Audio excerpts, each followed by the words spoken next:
Welcome to City of Books, a podcast for people who see that reading is escape and the opposite of escape. It's a way to make contact with reality, as Nora Ephron memorably wrote. I'm genuflecting here. City of Books is funded by the Arts Council and supported by our bookish friends at Dublin UNESCO City of Literature and the Museum of Literature Ireland, Molly. I'm your host, Martina Devlin. Now, today we have two of my favourite writers on the podcast, Eilish Ní and Leah Mills. Eilish has edited an important collection of essays, Look, It's a Woman Writer, in which 21 writers reflect on their literary lives and careers at a time when gender was the elephant in the room. Leah Mills is one of those writers who tells it like it really was. The collection is published by Arlen House. Eilish, how did the idea for this collection come about? Well, there were a few inspiring events. One was the Waking the Feminist movement, which started around 2015. As people will remember, that was a response to the National Theatre, the Abbey's programme of plays to commemorate the centenary of the Rising in 2016. Shamefully, programme included just one play by a female playwright. That was Ali White. Yes. Famously, Fiach McAneely said, "Them's the breaks." Exactly, which really rubbed salt into the wound, I think, in quite a big way. He was so dismissive of the complaint. So anyway, the Waking the Feminist movements started then and highlighted discrepancies about gender representation in the theatre world in particular, including directors and playwrights. And that is an issue.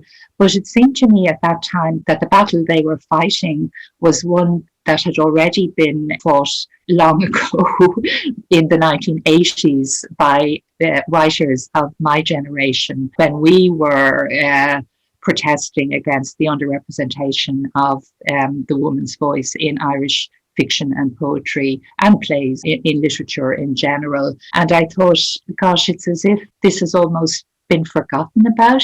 Things have improved an awful lot for writers in the fields of fiction and poetry. It is different in the theatre, but I think at this stage, even the term woman writer seems a bit passé and outdated. And I do suspect that all the great young women writers who are doing so terribly well maybe don't know that it hasn't always been like this, and that it wasn't like that until it wasn't like that really in the 50s, the 60s. Things begin to change in the 70s. What were the challenges women writers faced? Well, the answers are in the essays and in this book. The point of my book really is that actually, if you were born in the middle of the 20th century, in 1954, the year I happened to be born, this was a pretty good time to be born. The literary scene was terrible as far as women were concerned in the 1950s in Ireland. There was no gender equality, or the gender equality just wasn't a term that was used in connection with life or literature. I don't want to reiterate all the facts about how women were treated in 1950s Ireland, but in general it wasn't a good decade. But by the 1970s or the 1980s, when people like me were beginning to write, things were changing. Just take one example. In 1973, the marriage bar in the civil service in Ireland was lifted. And after that, many changes began to occur. There was equal pay for equal work and so on. Contraception wasn't available legally, but it was available kind of illegally or under the counter, and gradually became available legally. And all these things changed women's lives for the better, and also the fate of women's writing. So by the time you get to, like, I started writing and publishing my first story is 1974. I didn't encounter, I wasn't particularly aware of discrimination. There was nobody discriminated against me that I was aware of, but I might have had a blind spot. Or you might have been lucky. Some women were luckier than others, perhaps, were they? Well, I think things were changing at that stage. David Marcus in New Irish Writing in the Irish Press, I don't think David Marcus would have described himself as a feminist, but in a way he kind of was clearly aware of the gap in Irish literature. And he did publish a lot of women in his page, and also when he became involved with Poolbeg Press a little bit later. I mean, I'm talking about women like Emma Cook, Maeve Kelly, Ita Daly, and Maura Tracy, Etna Strong.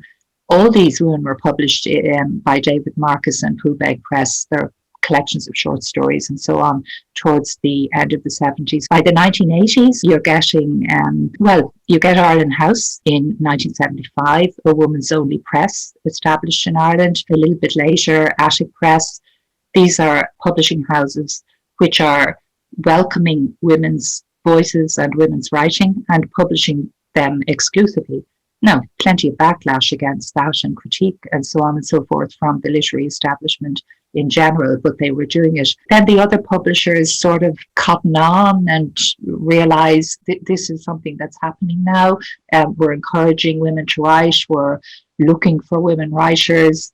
We're publishing them. It's a competitive industry. So there are ripples from Ireland House, Attic Press, Virago in spreading out in the publishing scene. So by the 90s, things are beginning to change. Now, there's loads of problems. There was backlash against the women's publishing houses, in that people would say, oh, they're vanity presses for women. They're publishing stuff just because because of gender, not because the writing is good. There were difficulties sometimes getting reviewed in the Irish Independent, the Irish Times, the big newspapers in Ireland and so on. So they, I think, would have been the challenges, actually. Leah, do any of those characteristics that Ailish has described strike a chord with you or with women you knew?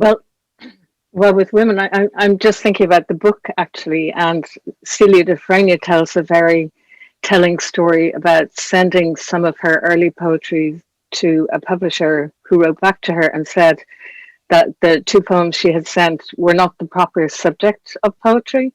And one of those poems was about Anne Lovett, and the other was about bringing a child to hospital. And I think maybe it's different for poetry. I think maybe there was a different kind of gatekeeping going on. But for example, I know that when Evan Boland published her collection Night Feed, which was all about the experience of motherhood and breastfeeding and being up at night with a baby, up until then she had written much more traditional poetry, and she got really negative reviews for that book, because at that time it was as if women's experience wasn't the proper subject of literature. So maybe with short stories you get away with more because they're slightly more anarchic and there's more room for experiment and play. But in the 80s, Ailish, I think it was you who said this, that when John McGahern published Amongst Women and then Brian Friel wrote Dancing at Lunasa, and suddenly women were on the agenda and it was, possible to write about women's lives and women's experience, and maybe that changed something. I do think there were barriers. I think there were certainly barriers to how women's writing was perceived. In the 1990s, when I was working in UCD, I taught a course in contemporary Irish women's writing, and without fail, on a Saturday, I could open the Irish Times and I could do a count of the reviews, and there would be maybe 1 out of 10 full review given to a woman, and very often you would find 3 or 4 women in those short little reviews, where you have 800 words and you have 4 people to write about. And I didn't have to save any of those pages. I could just any Saturday go and choose them. And I do think that's changed now. I think that has greatly improved now. Absolutely, yeah. 1990 is the year when important men begin to write or to bring out works about women. That's Dancing at Lunasa. It's Amongst Women. I think it's Colm Tóibín's Novel The South, about a woman. Suddenly, as I say rather cynically, women are now in the fashion. That had been something which was developing from the 1970s on. We want to hear the woman's voice, and now the men are going to become ventriloquists and give us the woman's voice and pay attention to their sisters and their mothers and whatever, whereas before it was all about, daddy, really. I shouldn't be trying to paint a rosy picture, because I also just, indeed, what you're writing about and whether it is good enough for literature. I was constantly, I still am, described by sometimes very good reviewers and critics as writing about the ordinary. You know, here is a book about the ordinary. You can, come on, what's so ordinary about this? Like, it's not any more ordinary than Ulysses, really, in terms of its content. And I also remember, I mean, sometimes people say the most extreme, going on the radio to talk about my novel, The Bray House, which is very extraordinary in terms of its content, because it's a kind of science fiction novel, dystopic, about an Ireland which is wiped out by a nuclear disaster. And the presenter of the arts show said, "You write about women for women, Eilish, don't you?" I mean, that's how he opened up. And I was thinking, come on, I don't write about women for women. I write for everybody. And I think we've all had the experience probably of a man friend coming on and saying, "Could you sign this book for my wife, please?" That one. You can't possibly imagine that I would be reading something that you, a woman, wrote. So my wife reads your books. Yeah. Yeah. Catherine Dunn uses a great line in her essay, which she said that women writers were told they used too narrow a canvas. Their concerns were domestic. Would you go along with that, Leah? No, I would not go along with that. I think women's writing is concerned with life, and I think men too. I think we are all concerned with the business of being human in our time, and that's what every writer is trying to engage with. And wherever your thought process falls is where you write from. But that line that you mentioned from Catherine reminds me, she also talks about how at festivals very often women are asked the chicklet question: is this chicklet that you're writing? Or they're asked, is this autobiographical? There is an assumption that almost anything a woman writes has to be autobiographical. And it reminds me of an early workshop that I went to with Evelyn Conlon years ago, where Evelyn remarked that if a man writes about sex, he has an extraordinary imagination, but if a woman writes about sex, she has to have done that. Whatever that thing was, she has to have done it. It's as if women can't be granted the power of imagination in some way. But that was years ago. I do think that has changed. I think the young women who are writing now and publishing now and doing so well, as Eilish says, they're not hampered by any of that. And I think they're read as freely as they write. And I think that's an enormous change. I think it's brilliant. Yeah, it's wonderful to see. Yeah. Eilish mentioned some of the game changers. Leah, there's another one that occurred to me that I think you might have an interest in. It's creative writing groups. And of course, Listowel Writers Week was one of the first which had creative writing workshops back in 1970. It was a trailblazer there. Yeah, I do think that groups and workshops have been tremendously important to everyone. Listowel is mentioned by many of the contributors to Look, It's a Woman Writer. Also, Arlen House initiated a really groundbreaking idea of women-only workshops in the 1980s, and Yvonne Boland, again, was a prime mover in all of that. And many of the contributors, including Eilish herself, were part of those early workshops. And Eilish, I think it's you who suggests that for women, those workshops and writing groups took the place of the literary pubs that had been so prevalent in the lives of Irish men who were writers before then. And it was a different kind of environment and nurturing. And many of us, I myself, benefited enormously from being a member of a writing group. It's just really important, I think, to have, first of all, when you're starting out, it's really important to have a deadline when you know that you have to have something finished by, to know that there are people who are waiting to hear what you've written, to get constructive feedback from people who understand what you're trying to do, not to tell you that you're great and you're going to be the next James Joyce, but just to listen to what you've written and take it seriously enough to ask you questions and to encourage you to be better. I think that's really important. The writers group that Leah belongs to is one of those which was started with one of the Ireland House workshops moderated by Van Boland in 1986. They called them the National Women Writers Workshops. Many of the contributors in this book were in that workshop, and they're still among my friends and so on. Those writing groups and the workshops in Listowel, and now the Cork Literary Festival, all the literary festivals, and the Irish Writers Centre, and that whole, there's a whole plethora of them now. There were none of those when I was a girl starting out writing. There was no such thing as creative writing anywhere in the university or in the community in this sort of thing. The very first one I went to actually was in the Listowel Writers' Week in 1978. But I think maybe for the women writers, for women, although writing, as we know, writing is solitary activity, you do it on your own, and it's really all about the expression of the networking. Also helps people. Absolutely. The network is very important. It's very encouraging in keeping you going. We have the experience we all have, when a book comes out, when we have a launch, always in the first row are all the women from my writers group. Yes. And it's like that's been going on now for about 30 or 40 years, the same faces. And it's just such a wonderful feeling. Leah, did some women turn to writing as a political statement? Was it that for you, something to write against? I don't know. I had always been writing. I started writing when I was a child, but I wasn't really getting anywhere. And I know that certainly the thing that tipped me over into writing publicly, into writing something and finishing it and putting it out there, was very definitely a political issue. And what happened was, it was in 1992, which you remember was not a great year to be a woman in Ireland.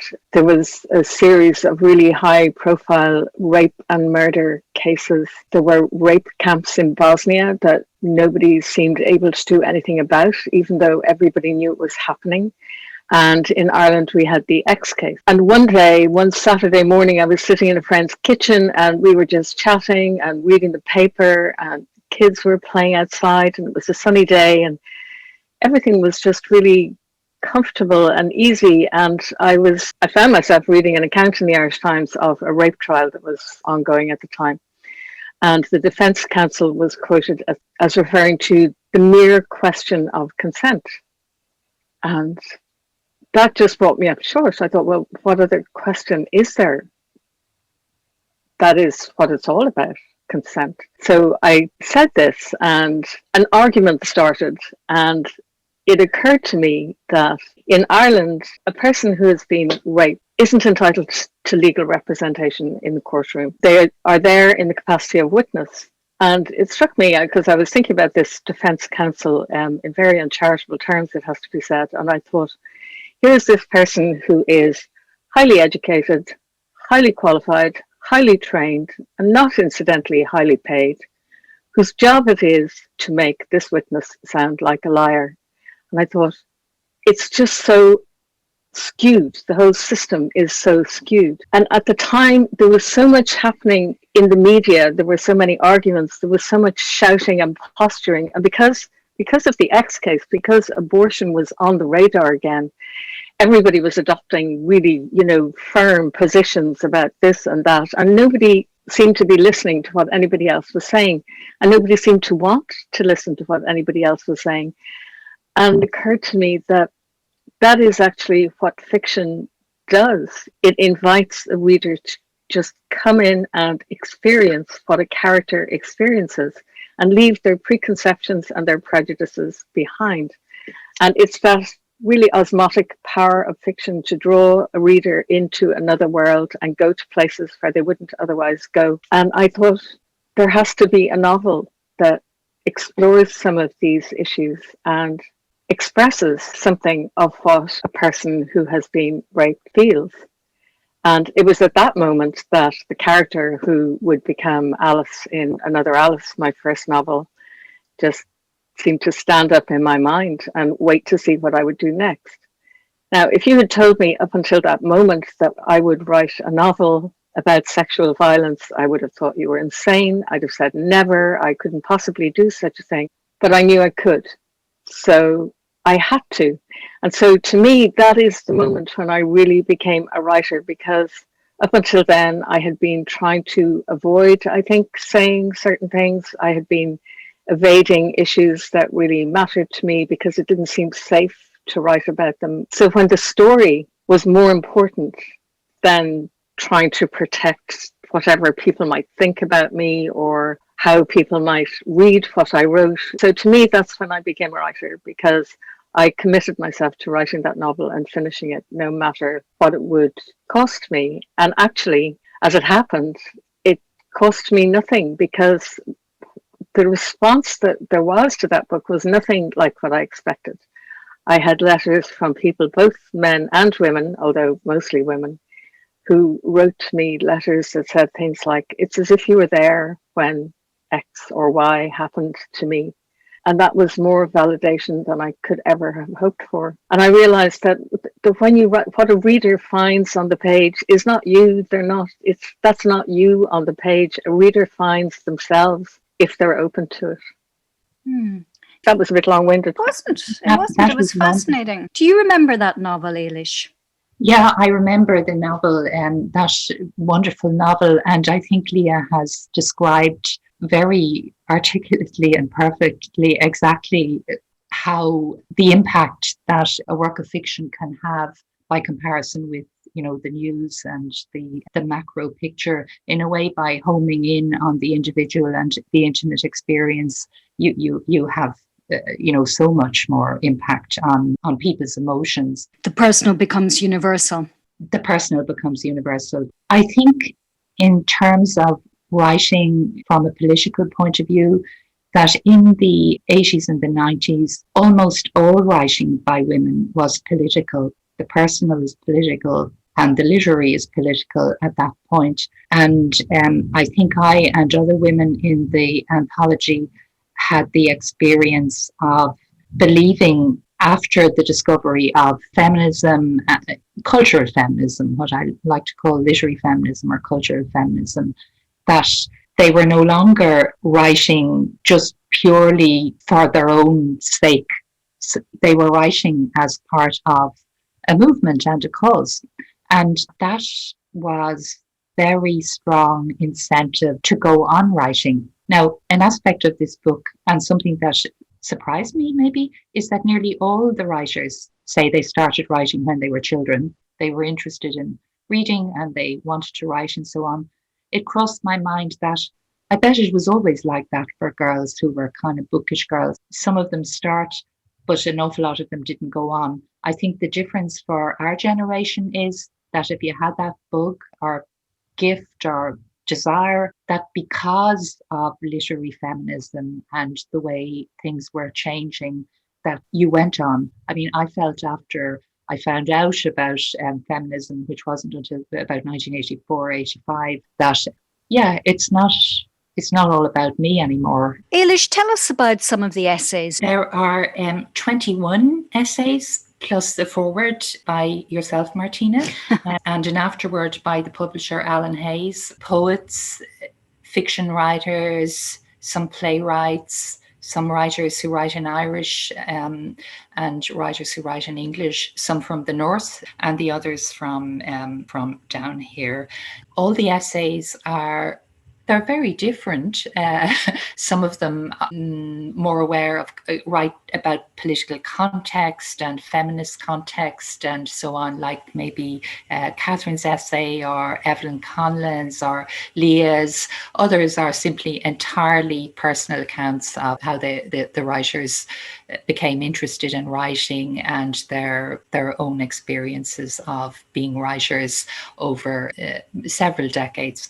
The criterion for inclusion or for being asked to write was that you should be over 60 years of age, which was when I started collecting the essays. So now a lot of those people are closer to 70, but because it's been going on for quite a while. What the writers have in common is that they're women and that they were born in mostly the 1950s, the mid 20th century. I can't name them all, but we have writers like Mary Morrissey, Moya Cannon, Ornany Glynn, Anne Devlin, Maeve McGuckian, Liz McManus, Phil Herbert, and so on and so forth. And really, yeah, what they have in common is that most of them wanted to write when they were children, most of them went on writing, and most of them are still writing and publishing. Otherwise, there's a huge amount of variety in what their experiences are. I noticed some of them said that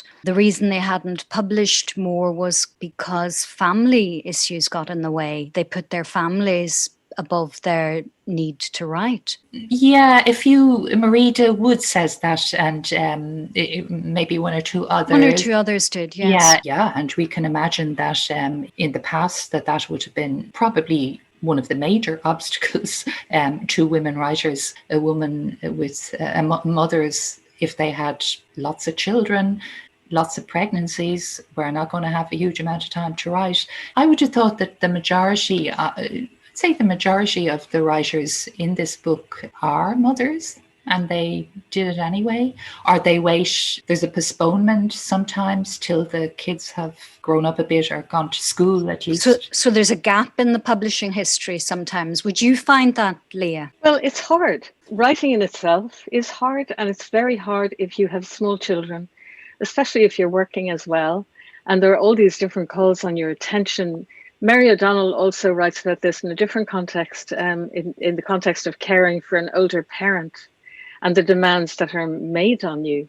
And increasingly, it is really difficult to make a living as a writer, purely as a writer. And writers have to find other work. They work teaching or different kinds of writing or different kinds of careers altogether. But the demands that are made on a person's life are really incredible. And this, I think it's true for men as well as women that it's hard to make a living. But even something as simple as, we might imagine, because you don't have very many children, why don't you just pay for childcare? But where are you going to earn the money to pay for childcare?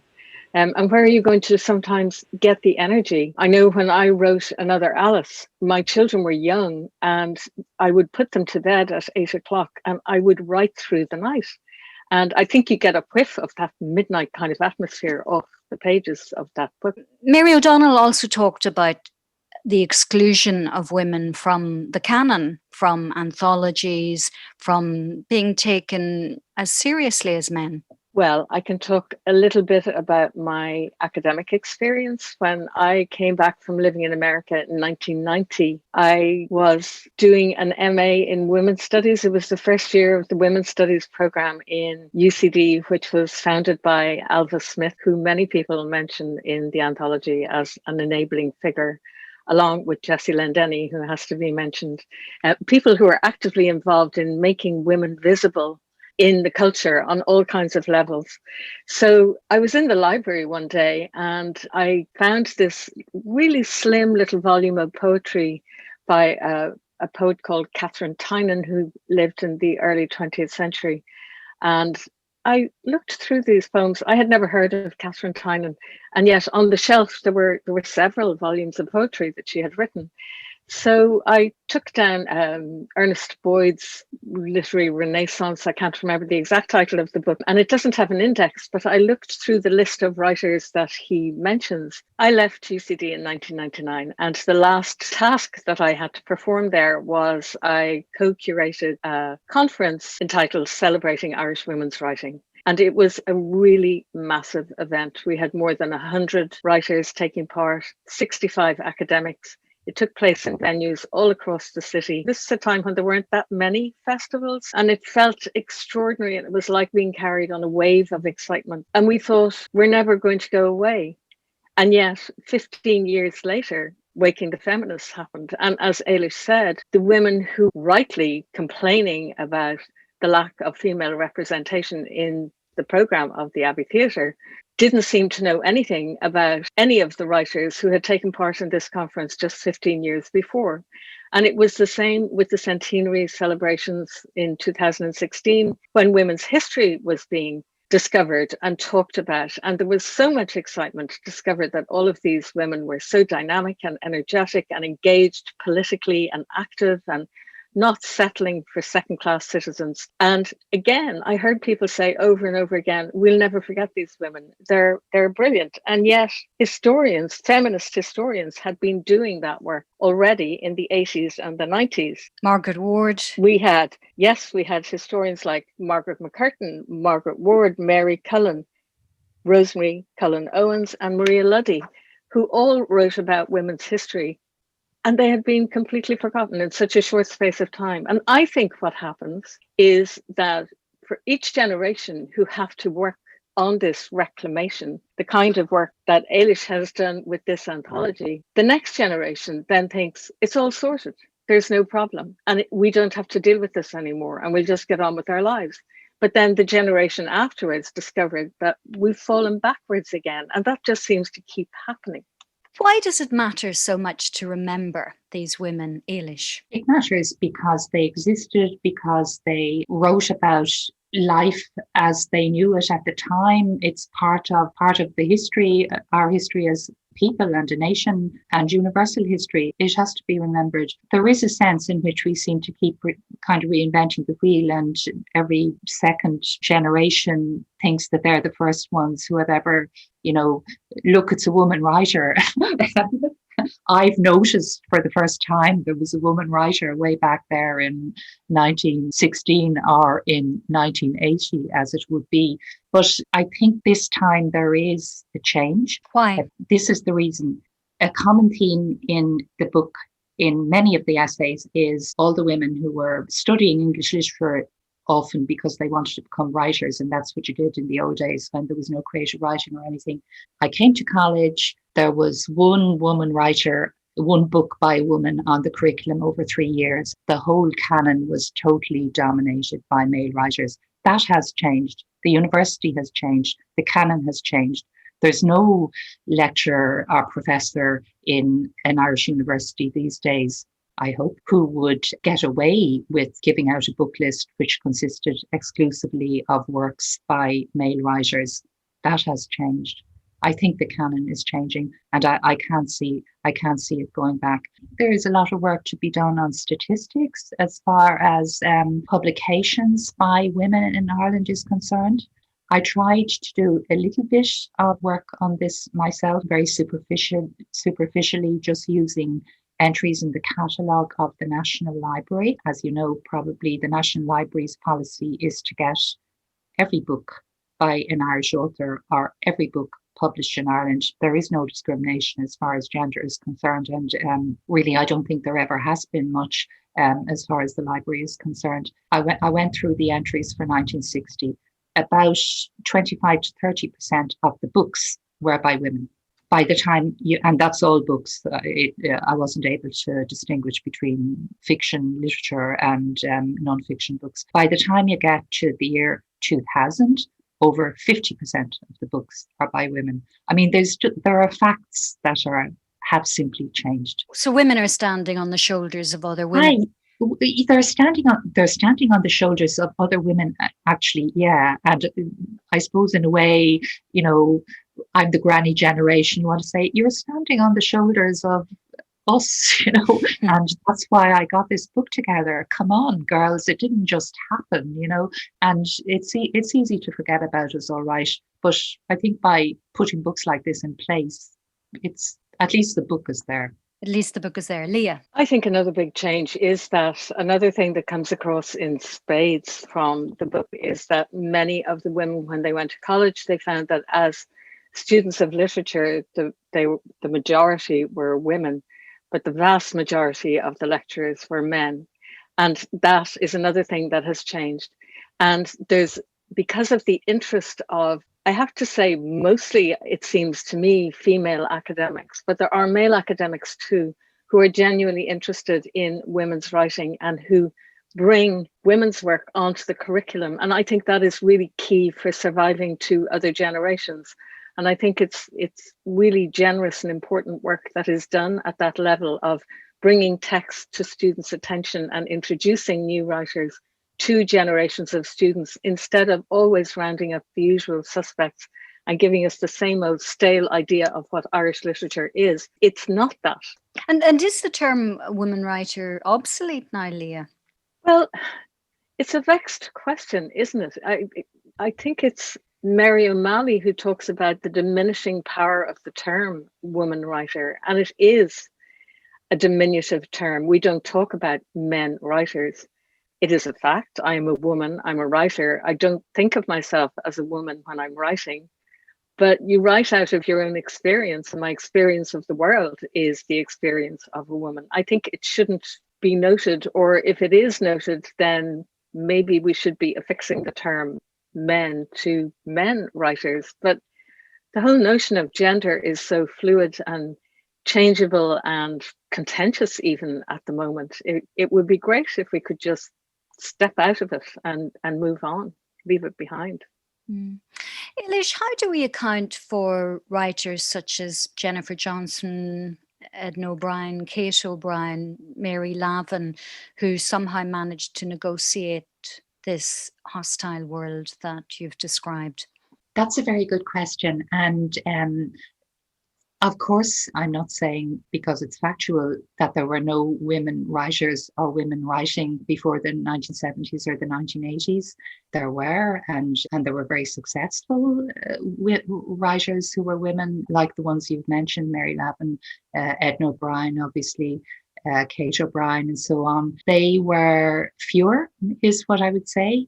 They were very brilliant. They had an awful lot of drive. We know this about certainly Mary Lavin. I know Caroline Walsh used to say she had... That's her daughter? Her daughter, yeah, that she had that sort of American optimism and go for it attitude, which I think would have been lacking, if I may say so, in Irish women of her generation, that they were enjoined and encouraged to be modest, not to stick their heads out, not to talk out loud, not to step out of line. I think you had to be very brave to do it.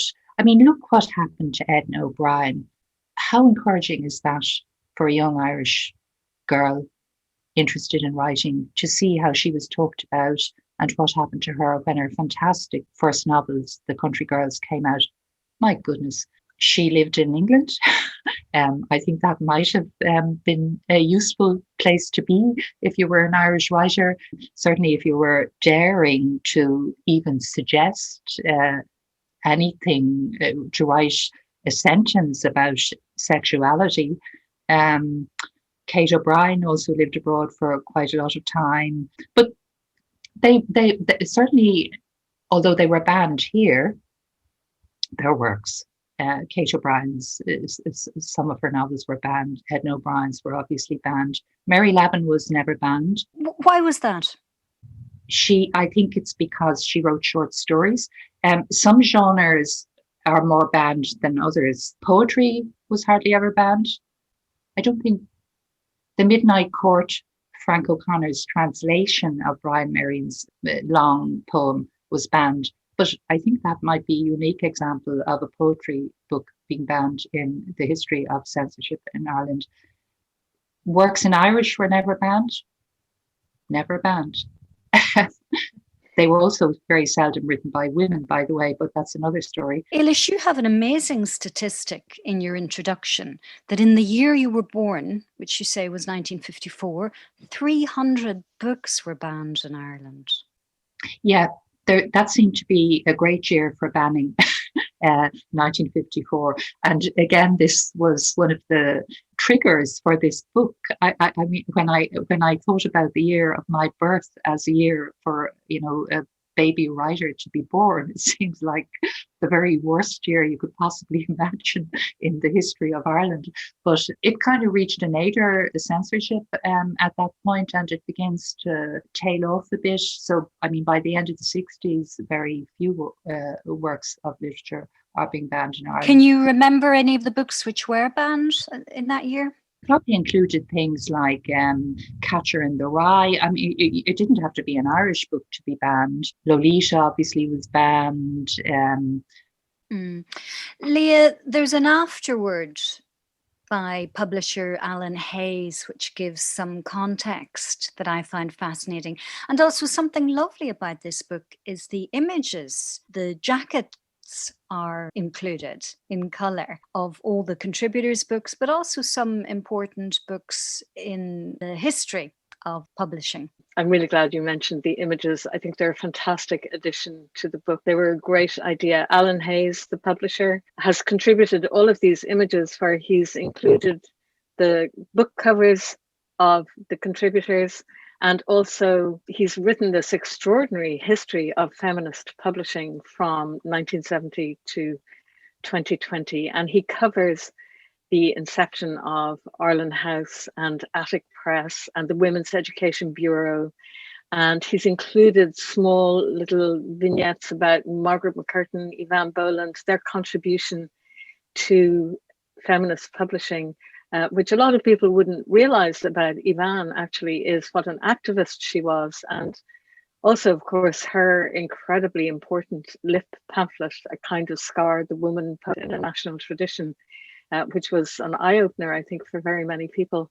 But Alan's contribution is really meticulous study, detailed chronology, and an account of all the people who were involved in the early days, and small things that you mightn't always consider important, like the introduction of the Maxwell House short story competition, which was like an open invitation for women, including some of the contributors to this volume, to write short stories and send them in. And if you felt that there was somewhere for your work to go, of course, that is an additional incentive to writing. It's a brilliant essay that he has written, and the images are great. And they also include things like feminist journals that maybe didn't survive longer than 3 or 4 issues, but they're all in there. And I think it's going to provide a really great resource for scholars in the future. Really an essential resource. It's an important book. I loved the postcards. I didn't know that they had existed, feminist postcards, which were used to raise money as well, but are little works of art, little gems in their own right. Do either of you have any? I have some somewhere, because I was involved in a feminist journal called Mischief that we started from Women's Studies, the UCD, the first graduating class. We went on to start this journal, and the Spellbound collective who designed those cartoons were still around, and they allowed us to use some of them in the journals. So I don't think I have the original postcards, but Martina, if you want to see them, I can show you the journals because I have them here in the house. Oh, it's a date. But we're out of time now. You've been listening to Eilish Ní Dhomhnaill and Leah Mills talk about Look, It's a Woman Writer, a collection of 21 essays published by Ireland House. It was edited by Eilish, and Leah is one of the contributors. Alan Hayes has written a really thoughtful and perceptive afterword, as you've heard, and some of the northern writers in particular reflect on the political landscape they negotiated.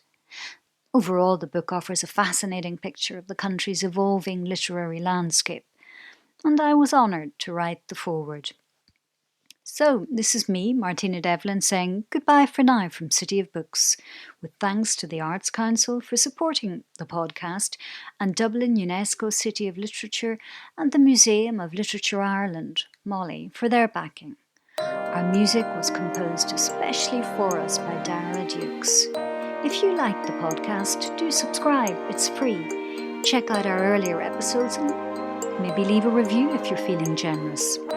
Our next guest coming up very soon is the unmissable Lisa McInerney. Until then, keep your reading light lit.